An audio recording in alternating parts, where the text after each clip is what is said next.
Two Worlds, One Family by Dragon Translator. Chapter 3. You Are Alpha. Hiccup watched as Astrid, Gyda, Stormfly and Shadowfire caught up.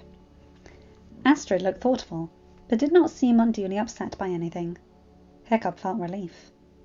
They took longer, and Hiccup was starting to worry. He knew she was a capable warrior, and could defend herself against pretty much anything, but any time she was out of his sight, he worried. He could not help it. Before his memory, she had been his first human friend. "How did you find us?" Fishlegs asked. "Duh," Roughnut said. "She's from the future." "Ooh," Toughnut said. "Tell me my future." "She'll tell mine, Muttonhead." "Guys," Dad said no. Hiccup said, "Gyda, don't mind them." Gyda laughed. "It's okay. I didn't find you." "I did," Stormfly said. "I tracked Alpha's scent." "Alpha?" Snotlout said. "Come on now, Stormfly. You don't have to give me a special title. Snotlout the Greatest will do." Stormfly squawked. "Not you, hatchling!" "Elder Gyda, did he not get his memories back?" Meatlug asked. "All in the plaza got their memories back. Other Burkians will get theirs as my magic comes in contact with them. Unfortunately, it will hurt them as much as it hurt all of you. I'm sorry, on that I have no control." "So why," Barf began. "Did the hatchling think?" Belch continued. "He was Alpha." Barf finished. "I'm not a hatchling." "Only a hatchling thinks they are an Alpha when no one has bowed to them," Toothless said. "Barf, Belch, Snotlout was just acting like Snotlout. Don't mind him." "Hey, Fishlegs," Gyda said quickly. "You and Meatlug fly behind Shadowfire, but watch out for his tail." "Why?" Fishlegs asked, only to have Meatlug move without his direction. Hiccup's eyebrow lifted as Meatlug gave a pleased coo. "Better?" Gyda asked. "Much. Thank you, Elder Gyda." "Why did you have her do that?" Fishlegs asked. "You feel that wind the dragons are flying against?" Gyda asked. "Yeah," Fishlegs said. "Shadowfire, being bigger, will break that headwind. Meatlug, with her smaller wings, and having you on her back, will benefit from flying behind him." "Does it hurt having us as riders?" Hiccup asked, looking down at Toothless. He had already hurt Toothless enough. He did not want to hurt him more. He saw the other riders look at their dragons as well. "No, brother," Toothless said. "Ease your fears. We are unharmed. We just had to learn new ways to interact with the wind while you were all riding. Besides, the ties of family far outweigh anything." "Protector's right," Stormfly said. "A flock flies together." "Why do you call Toothless Protector?" Hiccup asked before looking towards Gyda. She would not let anyone answer that question any time he posed it back in their home. Hiccup half expected her to block the answer this time. She just smiled and said nothing. The dragons flew in silence for several heartbeats. Toothless took a deep breath. "I protected the dragons during the raids, brother," Toothless said softly. "That was the task that monster had me do." Hiccup rubbed the top of Toothless's head. "Well, you did a good job, bud." The dragons, except Shadowfire, warbled and chittered. The humans did not speak, but Hiccup could imagine they were surprised by his words as well.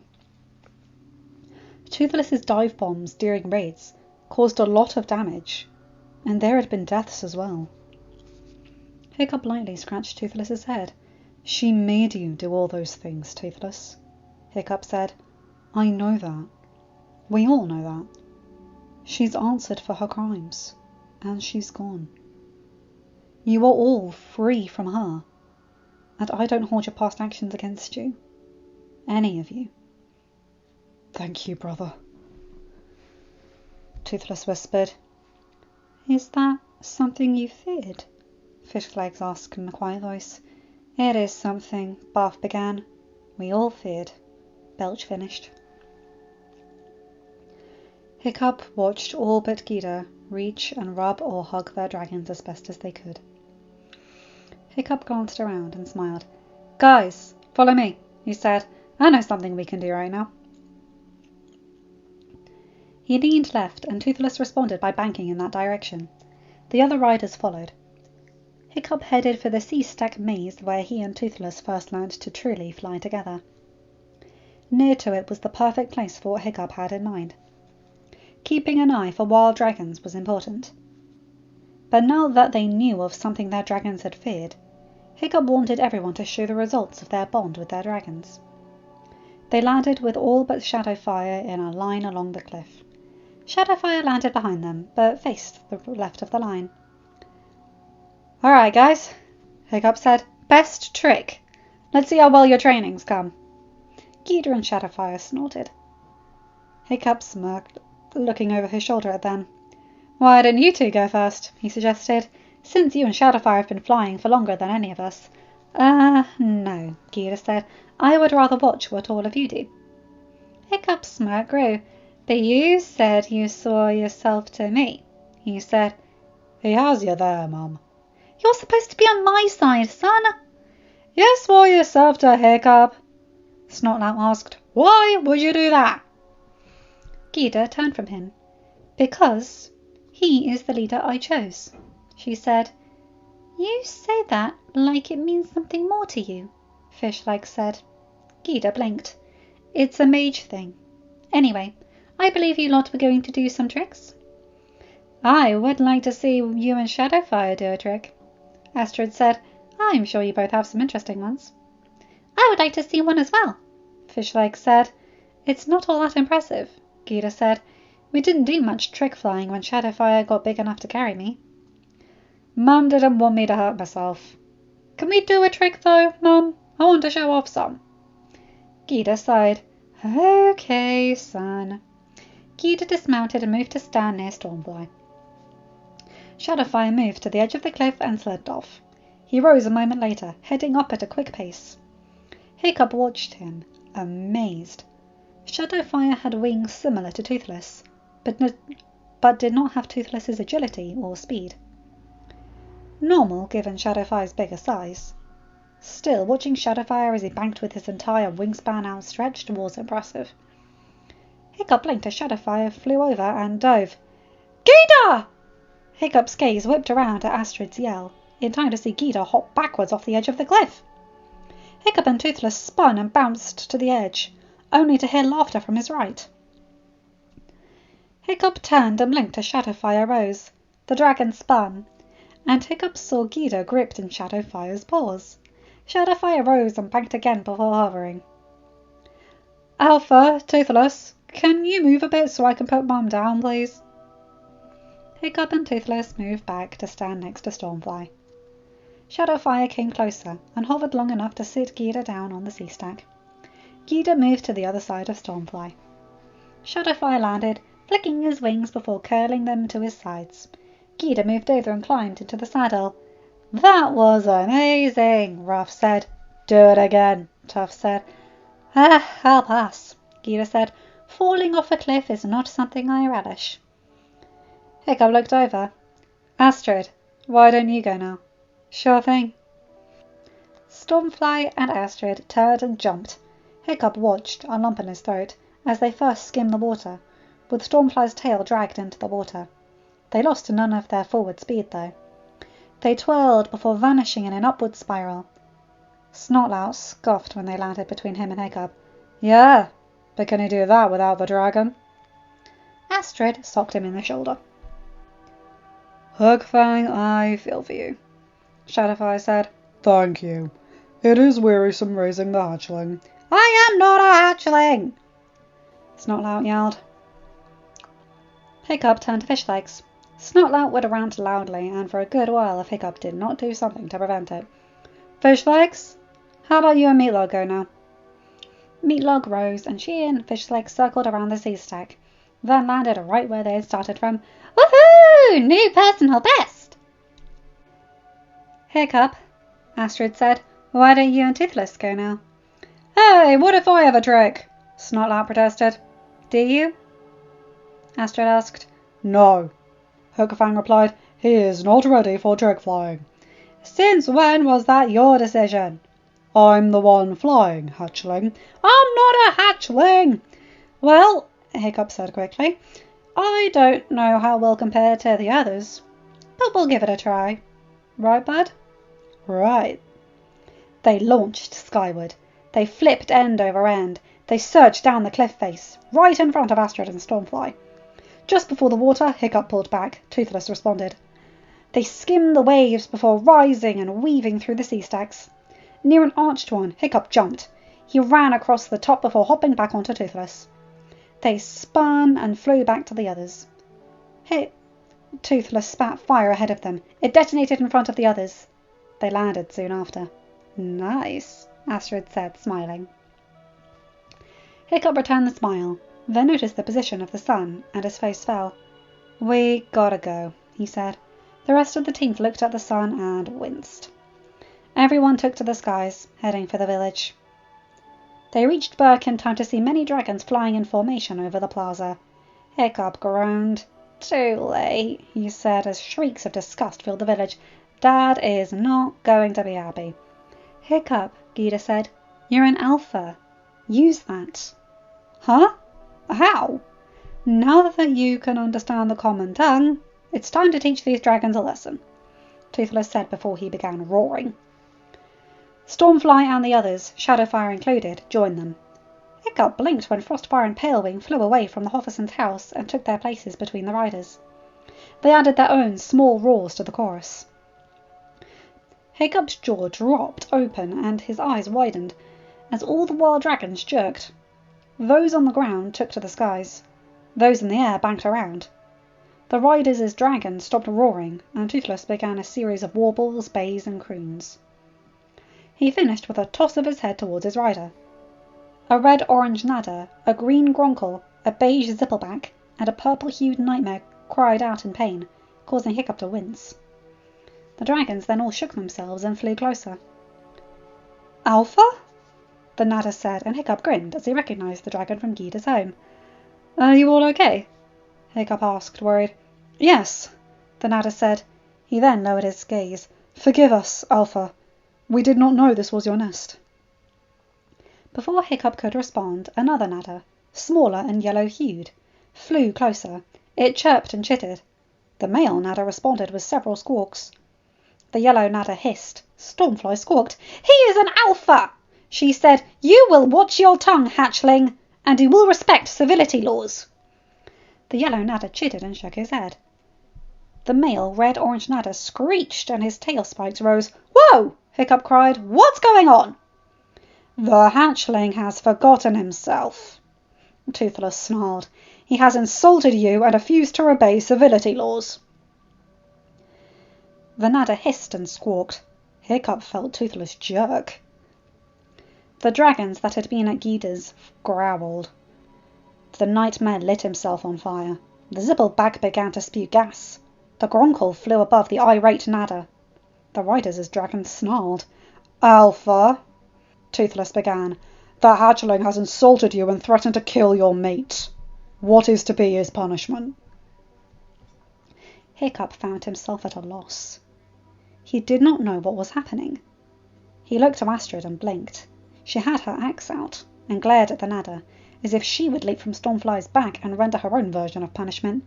Hiccup, Astrid said, I know you see the best in everyone. That you forgave us is proof of that. I don't think you should extend that to him. Stormfly doesn't like him. No one likes him, Hookfang sagged.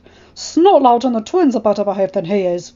He has violated civility laws regarding another's nest, and has threatened to impale you with one of his tail spikes and hold you in his talons while you die. Hiccup felt his spine straighten. He threatened Astrid? Yes, Toothless said. Hiccup turned to the Nada. Why? The Nada hissed. Toothless growled and roared. The Nada squawked. Hiccup blinked as Gita and Shadowfire dove, only to rise near the young Nada. The look on Shadowfire's face needed no common tongue to translate. Gita, though, looked thoughtful. Young one, Shadowfire said, a low growl to his tone. My mother will wash your muzzle out with a bar of soap. Now, what is your major malfunction? Hiccup heard Gita groan. The irate Nada chittered something. Frostfire and Palewing moved to land on Shadowfire's back. Frostfire skittered around Gita and scurried up his brother's neck. He balanced upon Shadowfire's head and snarled, I should freeze your wings and your muzzle shut, hatchling. Do not speak to my brother like that again. Another Nada, a teal one, from the wild dragons flew forward. Mercy! The Nada said, its voice female. Her interference had the irate Nada screeching. The female shook herself. Please, I beg for mercy, for him. His intended was taken today by humans on an isle near here. The irate Nada hissed and squawked at her. The female Nada chittered. Hiccup frowned. His intended? He asked. The female he's courting. The female Nada said. They are too young to have a matehood ceremony. The irate Nada growled. The female Nada yowled at him. And she was taken? Hiccup asked. Yes, just this morning. The female Nada said. She was alive when she was taken. But we don't know if she still is. Is that why he's acting like a child? Astrid asked. The female Nada chittered. Yes, that's why I ask for mercy. Hiccup looked at the irate Nada. My mother was taken by dragons, he said. All the wild dragons gave varying noises. The irate Nada chittered.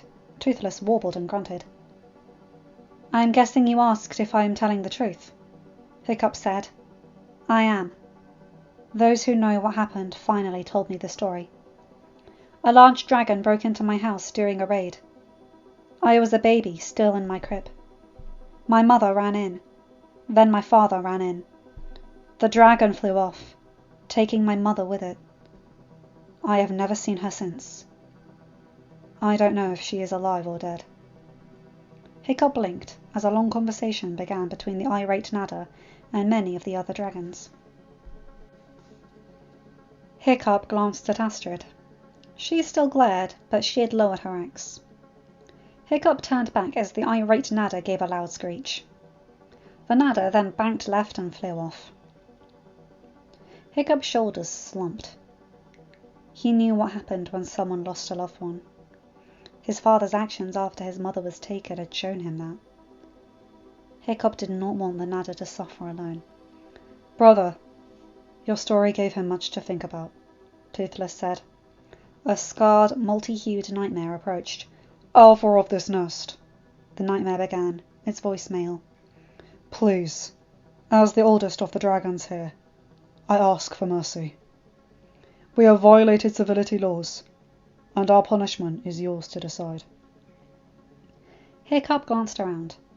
I have a feeling this might take a bit. How about we find a place everyone can land so we can talk? We will follow, the nightmare said. Until you render your judgment, we cannot leave. We have wronged you and your nest. Hiccup blinked. He wanted to tell the nightmare he held no offence, but given Toothless, Stormfly and Hookfang repeatedly mentioning the civility laws to the irate Nada, Hiccup realised he could not treat this lightly. Civility laws seemed extremely important to dragons. Hiccup, Astrid said. The clearing just outside the village, but before the tree line? Hiccup grinned. That'll work. Let's go. End of chapter. Hi guys, hope you enjoyed that one. Bit of a longer one, that one, but I like it. Hiccup's starting his becoming an alpha training, basically. And yes, so I just like that. And not to mention that Nada acting like a kid and them just being like, hold the phone, they're not even betrothed yet, but we're not letting you hurt our future queen. And I like that it was the threat to Astrid that made Hiccup straighten up. Maybe that's just me, but couples being protective of each other makes me happy. As long as it doesn't squash the other's freedom.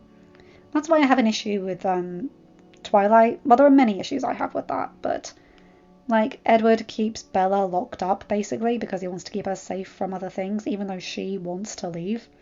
That's not protection, that's entrapment. What Hiccup and Astrid do to keep each other's back, that's protection. Anyway, you guys know the drill. Like, comment and subscribe and hit that bell to get notified whenever I upload a new video. Have a good day, night, or whatever time zone you're in. Bye, my guys, gals, and all my pals. I'll see you in another video. Take care.